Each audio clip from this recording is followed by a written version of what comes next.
Business is always a gamble. So we need to treat it like a gamble. And I think the first critical thing is actually the question, how do we actually make decisions in product? And what is required for a good decision? Because we're in business. Business means we have to make decisions under uncertainty. Uncertainty means we do not know if what we are doing will result in a gain or in a loss. And there's always both possibilities. There's no way to really know if something will turn out positively. So we're placing bets, hopefully with good information and high confidence and whatever. But in the end, it's still a kind of gamble. Business is always a gamble. So we need to treat it like a gamble. And the thing about a gamble is that you do not only have two kinds of outcomes, like win or loss, but you have a range of outcomes. This is the first thing that I rarely see actually done in most environments. So the point is always, I have something in front of me.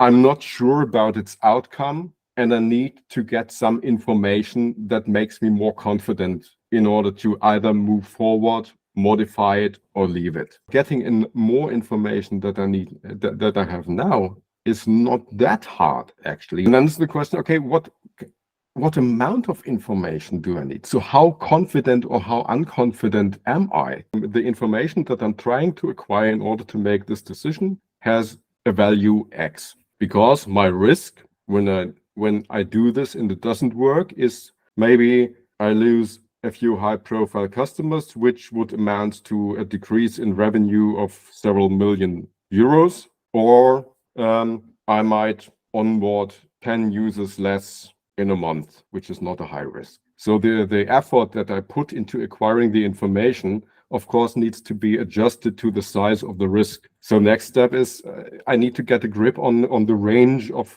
risk. If it's a small decision and it's easily reversible, there's nothing more to know. You can just go ahead. You start with what means value, what is a problem, what I need to know in order to measure value, what is my range of accepted risk, and what I need to measure in order to identify the risk level. Basically, that's or in order to shrink this range and increase my knowledge about what is the most probable part of this range. Outcome. Yeah.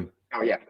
And you were saying also something really, really interesting just a bit earlier, about the risk mitigation, how easily can the change be reverted, basically. And if it's easy, then taking more time to analyze might be actually more risky and more resource consuming than just trying it and doing it. Your information comes at a certain cost in terms of time and in terms of invested work and effort.